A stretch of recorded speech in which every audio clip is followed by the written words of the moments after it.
जय हिंद। इस वीडियो में आज हम लोग देखेंगे डेल्टा। डेल्टा क्या होता है, तो वीडियो को अंत तक जरूर देखिएगा। डेल्टा से रिलेटेड जो भी कन्फ्यूजन होगा आपका क्लियर हो जाएगा। तो आज हम लोग देखेंगे डेल्टा। डेल्टा होता क्या है और इसका निर्माण कैसे होता है डेल्टा का।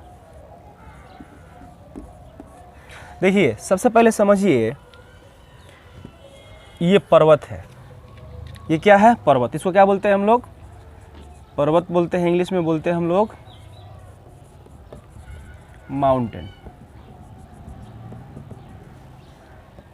और आप जानते हैं कि माउंटेन पे ऊपर क्या देखने को मिलता है? तो आइस कैप देखने को मिलता है। पर्वतों पे बहुत ज़्यादा क्या होता है? बर्फ़ होता है। क्योंकि आप जानते हैं कि जितना ही ऊंचाई पे हम लोग जाते हैं टेम्परेचर क्या होते जाता है? कम होते जाता है।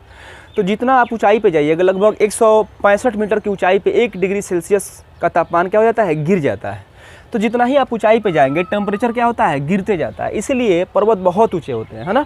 और इन ऊंचाइयों पे क्या हो जाता है? टेम्परेचर बहुत ज़्यादा गिर जाता है, जिसकी वजह से यहाँ पर जो भी नमी वगैरह होता है या जो भी हवाएं ऊपर को उठती हैं वो जाके यहाँ पे क्या हो जाती हैं? जम जाती है और ऐसे बर्फ़ का निर्माण हो जाता है। तो पर्वतों पे बहुत ज़्यादा बर्फ़ होता है। अब देखिए, टेम्परेचर की वजह से, सूर्य की गर्माहट की वजह से, तापमान की वजह से यह पिघलता भी है। जो पर्वतों पर बर्फ़ है वो टेम्परेचर के कारण, तापमान के कारण पिघलता भी है। अब देखिए, इसके पिघलने से क्या होता है? पर्वतों से पानी नीचे आने लगता है। अब देखिए, पर्वतों का पानी पिघलता है और नीचे की तरफ आने लगता है। अब जैसे कि आप जानते हैं कि पर्वत जो है ऐसे होता है ना। ऊपर बहुत ज़्यादा स्टीप देखने को मिलता है, मतलब ढाल, बहुत ज़्यादा ढाल देखने को मिलता है। तो इसलिए इन पर्वतों के ऊपर का पानी जो है बहुत तेज़ी से बहता है ना। बहुत तेज़ गति के साथ नीचे की तरफ गिरता है, क्योंकि बहुत ज़्यादा ढाल मिलता है ऊपर। अब होता क्या है, जब ये पानी ऊपर से जब नीचे आता है, देखिए यही क्षेत्र क्या कहलाता है? उद्गम स्थान कहलाता है। नदियों का उद्गम स्थान, जहाँ से ये जन्म लेती हैं, चलती हैं, वो पर्वत ही होता है। तो पर्वत से ही क्या होता है? इनका जन्म होता है, नदियों का। तो ये जो पानी ऊपर से आ रहा होता है, तो पर्वत जो है चट्टानों से मिलकर बना हुआ होता है, चट्टान होता है। उसको काटते हुए उस पर मौजूद जो भी है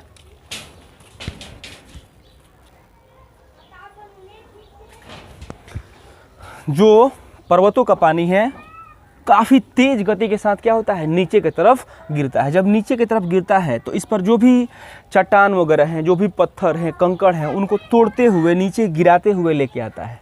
पानी की धारा में वो सभी क्या होते हैं? काफ़ी तेज़ गति के साथ नीचे की तरफ आते हैं।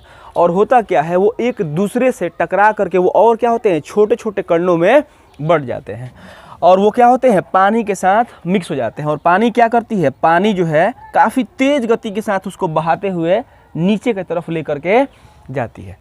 अब देखिए, ये जो है पानी, पर्वतों का पानी जैसे जैसे भूमि की तरफ आता है, ज़मीन की तरफ आता है, मैदानी इलाकों में जैसे ही ये पानी आता है, तो अब बताइए पानी की गति कम हो जाएगा या ज़्यादा हो जाएगा? तो पानी की गति स्वाभाविक है क्या हो जाएगा? बिल्कुल कम हो जाएगा। क्योंकि पर्वत की ऊंचाई से वो जितना ही नीचे की तरफ आएगा, पानी का गति क्या हो जाता है? धीमा पड़ जाता है।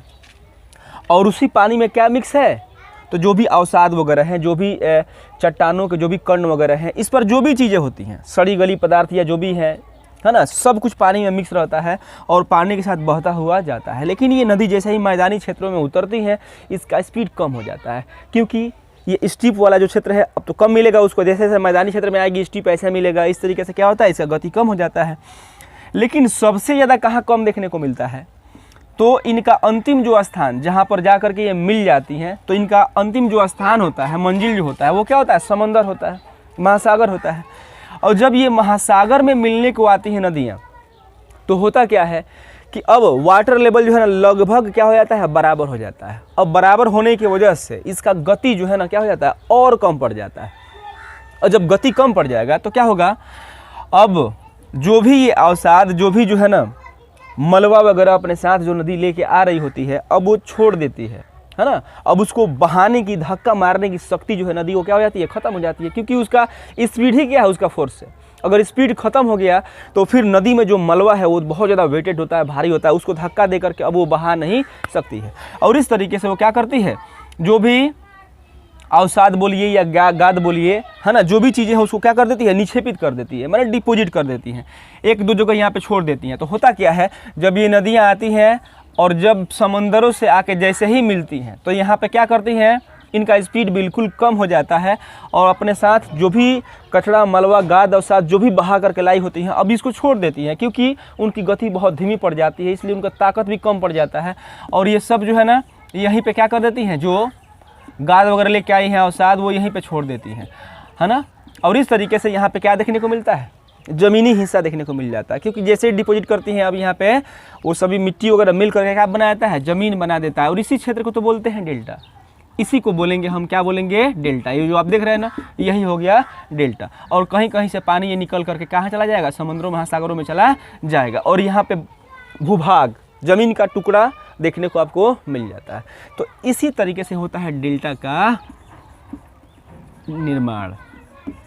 तो उम्मीद कर रहा हूँ कि इस चीज़ को आप बिल्कुल समझ चुके होंगे कि डेल्टा का निर्माण कैसे होता है, डेल्टा कैसे बनता है। और ये डेल्टा जो होता है ना बहुत ज़्यादा क्या होता है, उपजाऊ होता है, क्योंकि इसमें बहुत सारी सड़ी गली पदार्थ जो है ना पानी क्या करता है, बहुत अच्छे तरीके से इसमें मिक्सअप किया हुआ रहता है, इसलिए ये जगह जो होता है ना काफ़ी ज़्यादा फर्टाइल होता है। अब देखिए दुनिया का सबसे बड़ा जो डेल्टा है वो कौन है, सुंदरबन डेल्टा है, जो कहाँ पड़ता है, भारत में। भारत में भी कहाँ, तो West Bengal, West Bengal Sundarban delta, है ना। तो इस तरीके से डेल्टा का निर्माण होता है। अगर डेल्टा से रिलेटेड और भी कोई कन्फ्यूजन हो तो आप कमेंट बॉक्स में हमको ज़रूर आप लिखिए, उसका आपको रिप्लाई किया जाएगा। तो वीडियो अच्छा लगा हो तो लाइक करिएगा, चैनल को सब्सक्राइब करिएगा। आज के लिए इतना ही, जय हिंद।